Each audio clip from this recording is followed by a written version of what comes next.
Hello student, hello students. Let's start our experiment number 4, that study of earthing and types of earthing. इस experiment में आपको सिर्फ study करना है कि अर्थिंग क्या होती है, इसका क्या यूज है और ये कौन कौन से टाइप्स की होती है।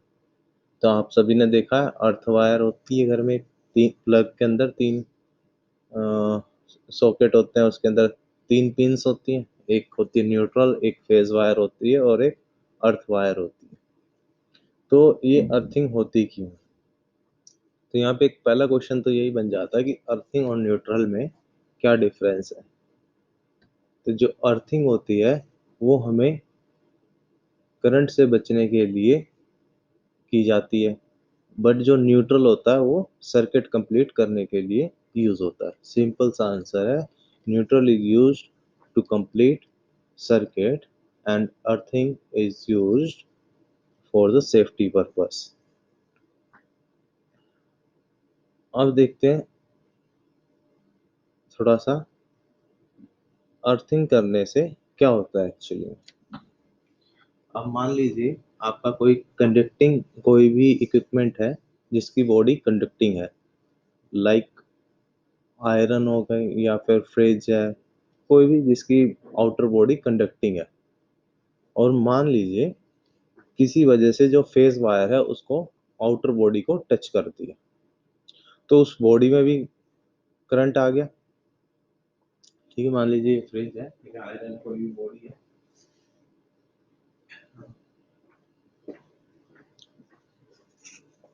यहाँ पर आप जानिएगा, वेट,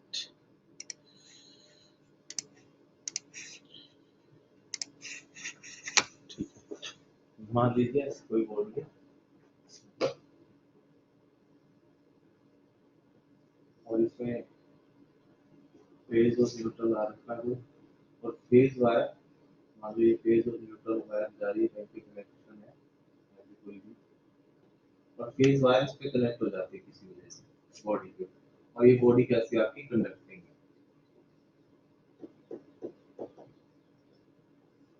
तो जब भी कोई पर्सन इसे हाथ लगाए तो इसमें भी क्या होगा, आपका करंट फ्लो होगा और ये इसको वही शॉक लगेगा, फील द करंट।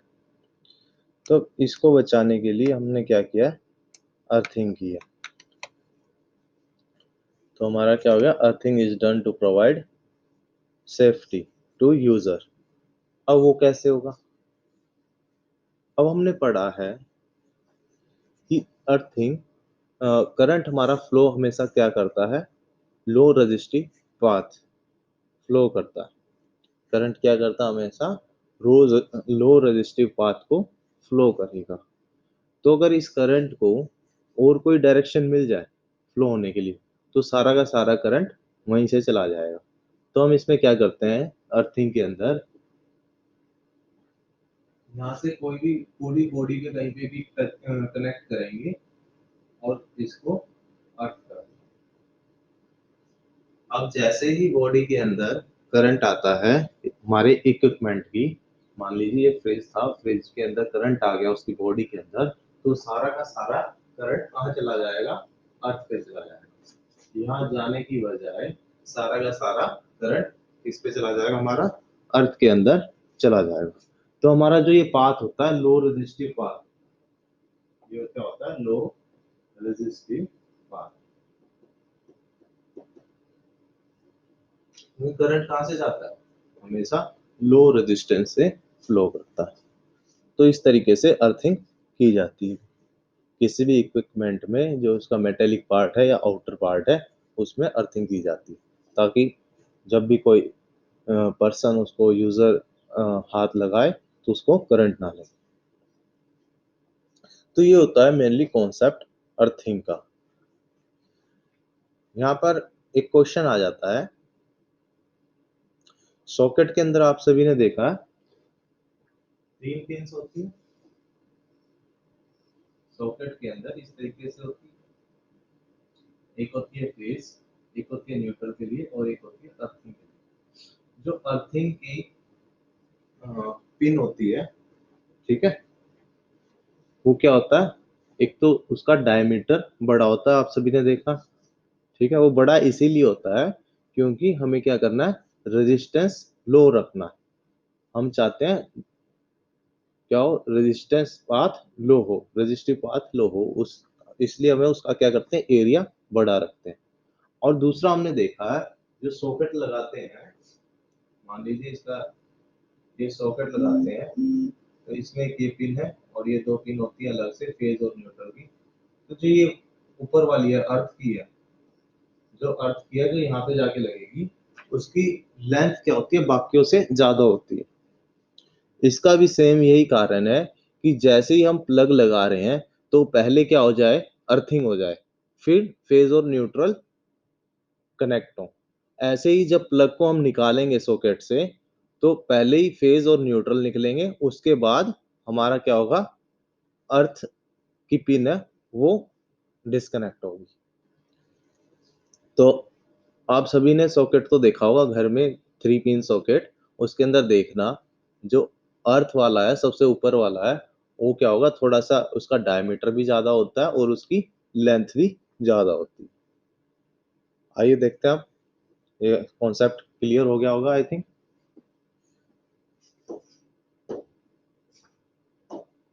तो यहाँ से देख लेना है आपको, earthing is done to provide safety to user from electric shock.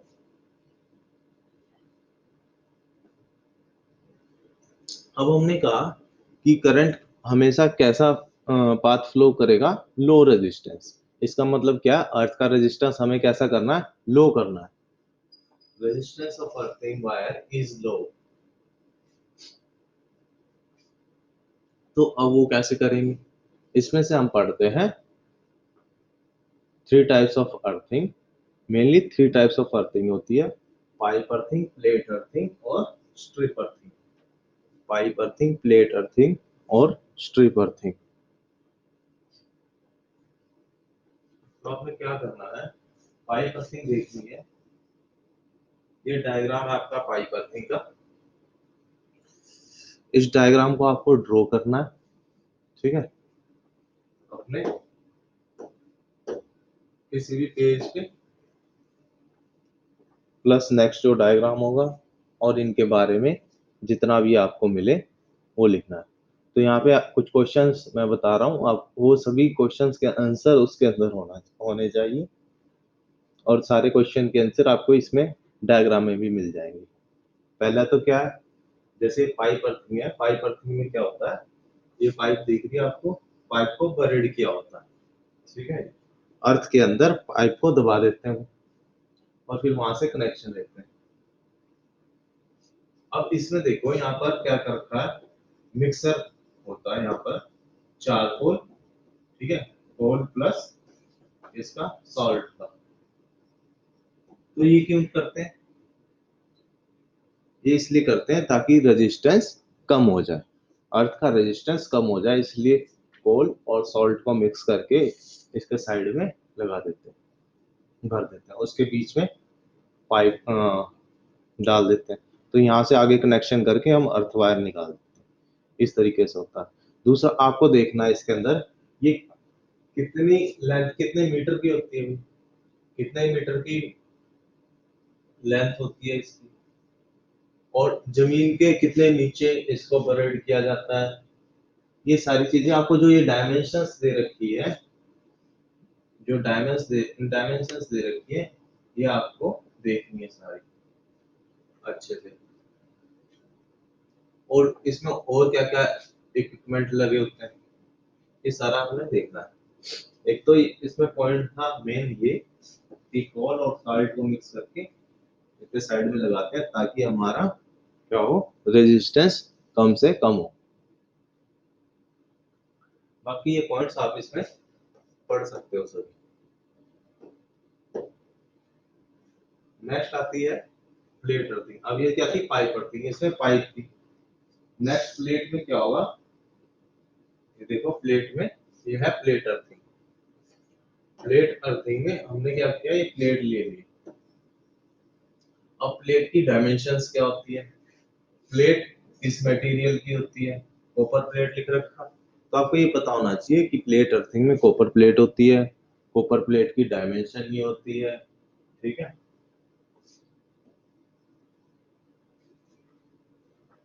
और ये डायग्राम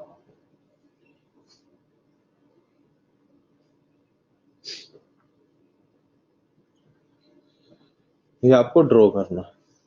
नेक्स्ट है स्ट्रिप अर्थिंग। स्ट्रिप अर्थिंग में क्या होती है, स्ट्रिप्स होती है, पतली पतली ऐसे स्ट्रिप्स होती है। पाइप में तो पाइप थी, प्लेट में इस तरीके की प्लेट होती है, और स्ट्रिप सिंपल स्ट्रिप्स यूज होती है आपकी इसमें स्ट्रिप अर्थिंग। उसका डायग्राम नहीं मिलेगा आपको, तो उसका डायग्राम ड्रॉ नहीं करना, बस मेनली ये दो अर्थिंग होती है जो आपको ध्यान देनी। तो ये आपको सारा लिख के डायग्राम बना के 2 पेज पे, और इनके बारे में जो जो पॉइंट्स आपको मिले वो लिख के अपलोड करना है आपके क्लासरूम के अंदर।